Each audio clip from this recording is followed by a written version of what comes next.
Welcome back to the studio, everybody. This is Bobby. On deck today, I've got a Miles Morales statue from Wicked 3D. The very first statue I made was a little Miles Morales, so this is close to my heart. I've been looking forward to putting this one together, so let's get into it.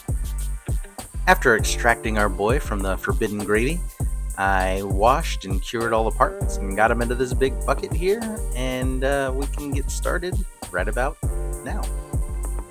Over in the sanding enclosure, I removed the supports and sanded down any little support dimples. Just kind of got the edges nice and cleaned up and ready for the next step.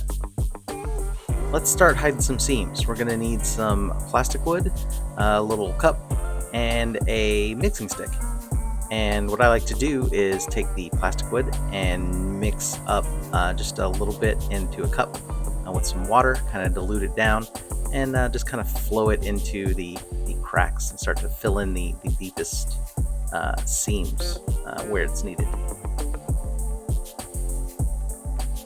In a few spots I needed to do some resin welding, and you're going to need a few things. A UV torch, some UV protection goggles for your looking balls, and the precision bottle dropper full of resin, which I highly recommend. It makes it much easier to get resin into little smaller spaces with little tiny drops, and which is what I'm going to do right now.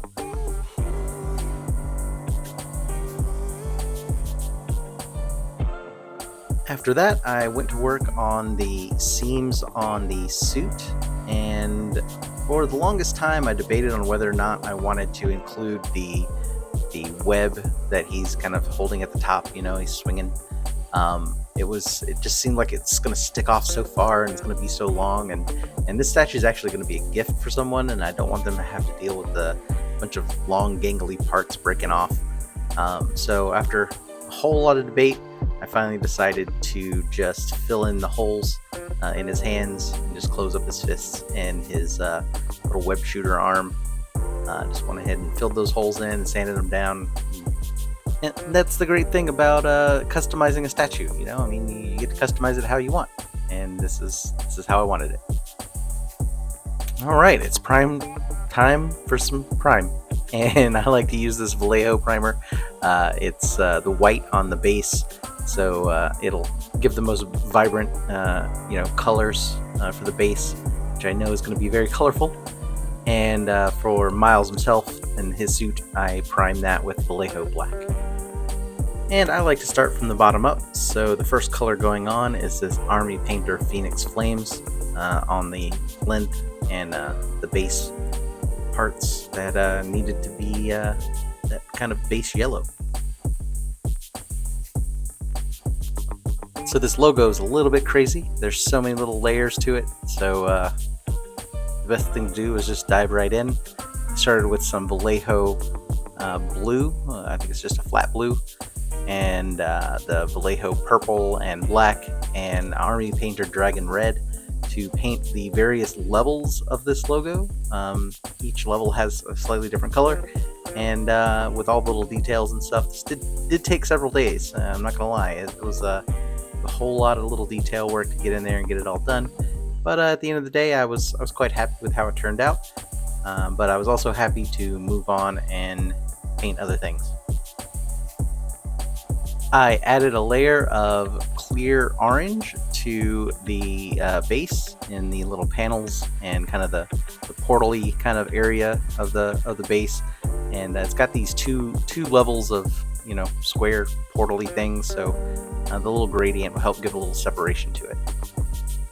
Once it was dried and sealed, I went in and masked off the top star kind of area here, the starburst. I figured it was better to start from the top and kind of work my way down. And I really kind of struggled with the colors on this base. There's a whole lot of color that I'm not really used to doing. It's not exactly in my wheelhouse, so it was a bit of a struggle. So I figured the best way to approach it was going to be a top-down approach. And once I decided on the starburst color, it kind of made everything else a little easier. But first things first, I had to get in here and mask off all these edges so they stayed nice and clean. For the inset of the starburst, I used this Vallejo Deep Sky Blue with the airbrush to get up in the corners there. And then the outer part of the starburst I hand painted with the Vallejo Flat Blue. And I finished off the starbursts with a Vallejo Purple on the outermost edge.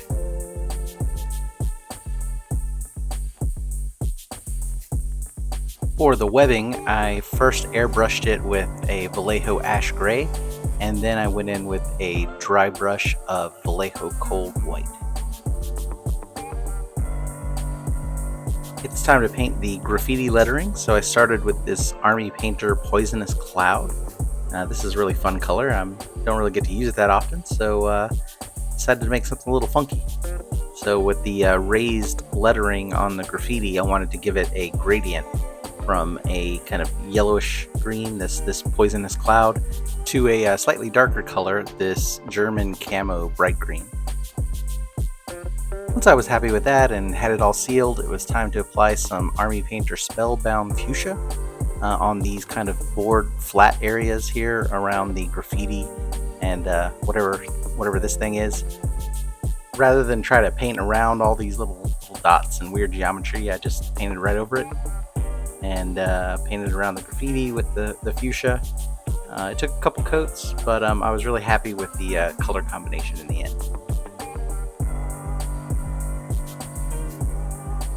But before I could start painting all these little doodads with all the different colors, I first had to base coat them all white again, just so they all had a consistent, saturation to them.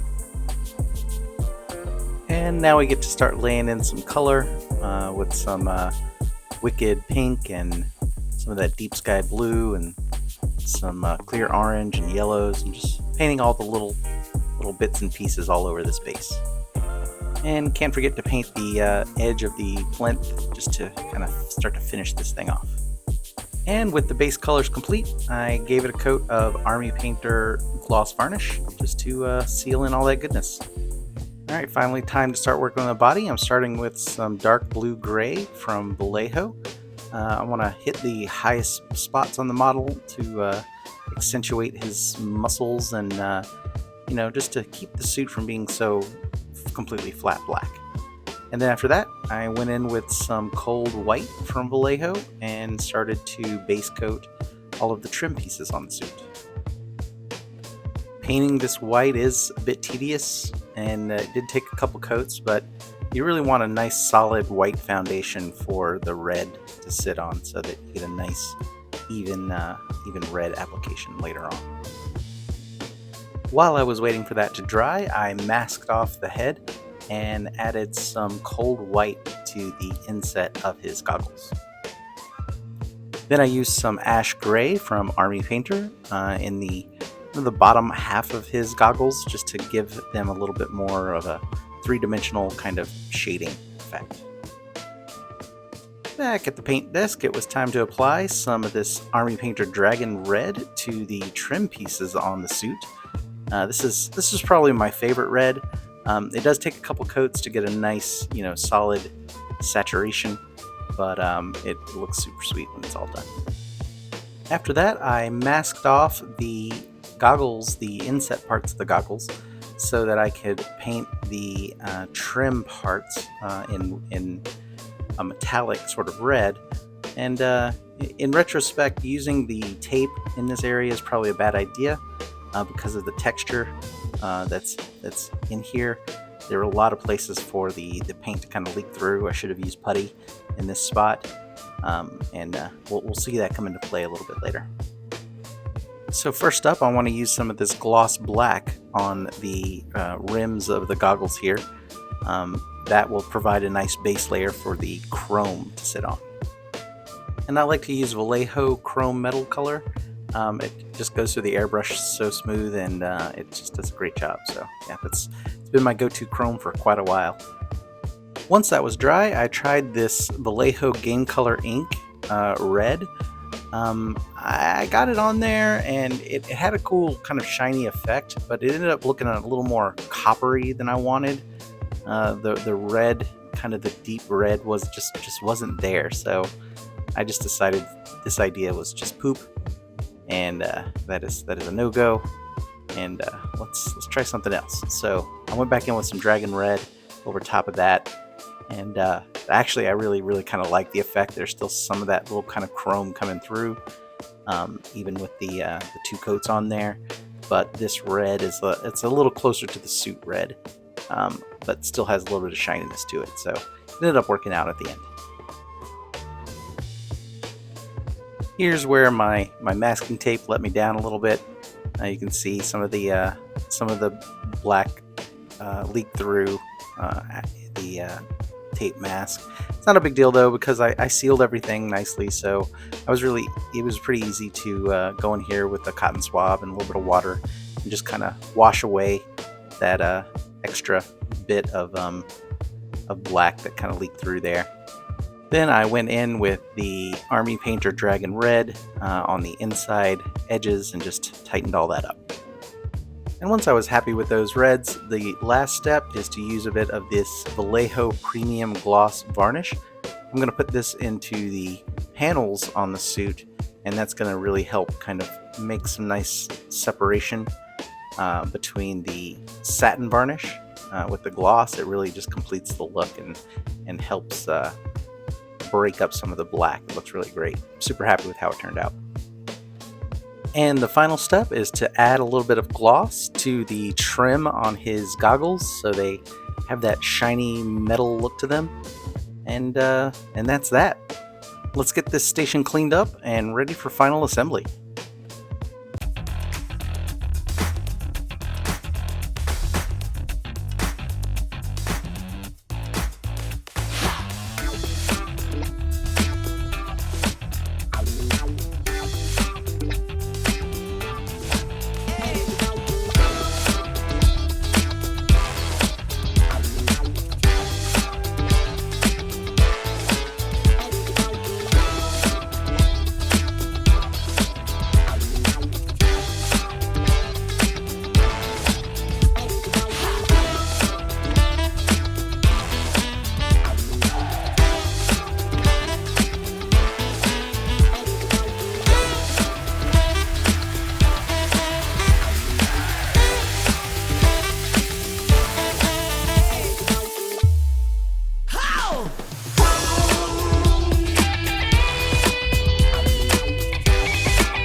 So remember way back like 12 minutes ago when I was saying Miles Morales was my very first statue?